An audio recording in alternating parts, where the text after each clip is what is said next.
ازيكم عاملين ايه؟ يا رب تكونوا بخير. يلا بينا نعمل الحواوشي كده بتتبيلة تحفة جدا، في نفس الوقت اقتصادية. هنعمل كمية كبيرة من نص كيلو لحمة مفرومة بس.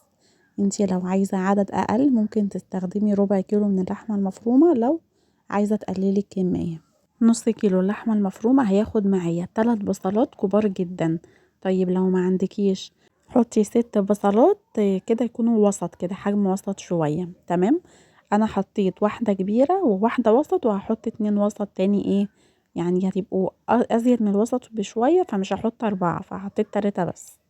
البصل عموما في الحواوشي بيديله طعم وتسكيرة حلوة جدا، وبيكون طعمه حلو. يعني انتي تحطي قد مثلا اللحمة المفرومة، تحطي قدها او اكتر بصل، وبيبقى طعمه تحفة جدا. انا بقى عايزة احمره كده، لان كمية البصل اللي هحطها في مكون تاني هحطه معاها، فكده لونها هيكون فاتح، فحطيت معاها نص فلفلية حمرا كده، اللي هو فلفل الالوان. طيب لو ما عندكيش فلفل الوان ممكن تحطي البابريكا المدخنة او العادية، مش هتفرق. ممكن تنزلي كده عند العطار وتجيبي ب5 جنيه بابريكا، وهتحطي معلقة كبيرة كده مليانة بشكل هرمي. تمام. فرمتهم هما الاتنين كده في الكبة، وجبت كوباية الا ربع من البرغل، غسلته كويس كده ونقعته في مية سخنة. يعني قبل ما ابدأ اقطع البصل وافرمه، نقعته في مية سخنة، يعني حوالي ربع ساعة كده ولا حاجة، عقبال ما جهزت باقي الحاجة. نقعته في مية سخنة، وهو بطلعه دلوقتي قدامك اهو، بصفيه كويس جدا من اي مية موجودة فيه. ممكن لو عندك وقت، يعني بعد ما تنقعيه كده ربع ساعة ولا نص ساعة، تحطيه في مصفى كده وتسيبيه مع نفسه، بس تحطي زي شاشة كده او اي حاجة اللي هي بتاعت الجبنة دي، شاشة او طرحة تل كده ولا اي حاجة، عشان هو يعني المصفى بتكون العيون بتاعتها واسعة شوية، فالبرغل عشان زي بيبقى صغير كده فبيقع منها. فانتي لا، يعني حطي طرحة او حطي شاشة كده، بحيث ان هو ايه، يعني ما تهدريش منه. دي كانت كوباية الا ربع، انا حطيتها صفيتها كويس من المية، وحطيتها مع البصل وقلبتهم كده ايه، تقليبة كويسة. وهحط عليهم نص كيلو من اللحمة المفرومة، هوزعها بس كده بايدي، وبعدين هديها ضربة كده في الكبة عشان الانسجة وكل حاجة تتداخل في بعض. كمان هتحسوا ان البصل والبرغل اكتر من اللحمة، وباين يعني، تحسوا اللحمة كده ايه، فاصلة لوحدها على جنب، والبرغل والبصل على جنب. فلا، لما اضربهم في الكبة هيبقى كلهم هيتدخلوا كده معايا، وكمان بعد ما اسويه البرغل ده مش هيكون باين نهائي في الاكل. طيب انتي لو ما عندكيش كبة تعملي ايه؟ هتبشري البصل كده، وبعدين تحطي عليه البرغل واللحمة، وتديهم بقى ايه، تحطيهم في صينية كده كبيرة وواسعة، تقعدي تقلبي بقى كويس قوي كده لحد ايه ما الانسجة تتدخل في بعض، تتداخل في بعض. بصي انا بوريكي الفرق، المفرومة واللي مش مفرومة قبل وبعد. ما شاء الله كمية كبيرة جدا معايا. انا ممكن دي اعصجها، يعني في عزومات رمضان هتجيبي نص كيلو لحمة مفرومة، هتعملي بيه صواني 3 4 صواني كده، تعصجيها، هيبقى طعمها حلو جدا، هي متبلة كويس قوي. إيه، انا حطيت عليها كده خلطة ال11 بهار، لان ما كانش عندي بهارات حواوشي، وحطيت عليها رشة فلفل اسود، والملح بقى حسب الرغبة، يعني شوفي بتحبي الملح قد ايه، بس خلي بالك ان خلطة ال11 بهار بتكون فيها نسبة من الملح. تتبيلة اللحمة دي تتعمل حواوشي ممكن تعصجيها، ولكن مش هينفع تعمليها كفتة. الكفتة بيبقى ليها تريكات تانية كده علشان ما تفكش منك او تبقى متماسكة. تمام. انا ان شاء الله هبقى اعمل لكم فيديو تاني للكفتة اللي بالبرغل. انا كان عندي عيش بايت، ده العيش البلدي العادي بتاعنا، اللي هو الرغيف الكبير، مش الرغيف بتاع الحواوشي الصغير. يعني نقول ان الرغيف من ده برغيفين، يعني بمقام رغيفين من العيش بتاع الحواوشي الصغير ده. فانا قسمته نصين، يعني جبت الرغيف وقمرته الاول، وبعدين قسمته نصين وفتحته بالشكل ده.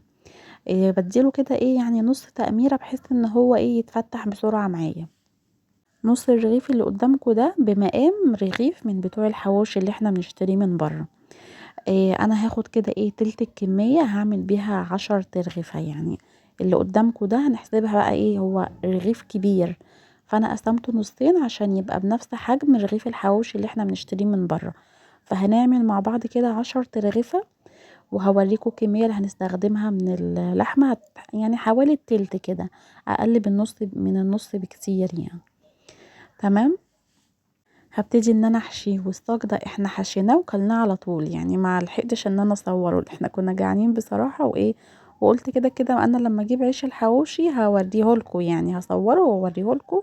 انا جبت الصاج بتاعي ودهنته زيت. بصراحة انا ما بحبش احط سمنة في الحواوشي، يعني بحس الزيت اخف كده، في نفس الوقت يعني لو بارد او كده من السمنة بحسها كده بتدهن، او لما بتسقع كده بتبقى عاملة طبقة كده، طبقة دهون كده على العيش. فلا انا بحب بصراحة ان انا اعمل الحواوشي بالزيت.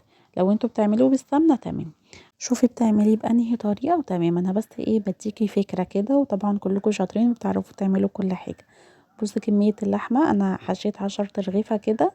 بصي كمية اللحمة لسه يعني معايا، ممكن اصلا تقسميها تعملي حواوشي وتخلي الباقي تحطيه في كيس وتشيليه في الفريزر، تكون لحمة متبلة تطلعيها تعصجيها او تعملي حواوشي تاني عادي جدا. كمان انتي ممكن لو جبتي عيش وحشيتيه وحطيتيه في الفريزر ما تخافيش، مش هيبوش ولا هيحصل فيه اي حاجة. بس لما تيجي تطلعيه وهو متلج كده، تدهنيه زيت من الجنبين وتدخليه الفرن على طول. ما تخافيش مش هيحصل فيه اي حاجة، وهيبقى زي الطازة بالظبط.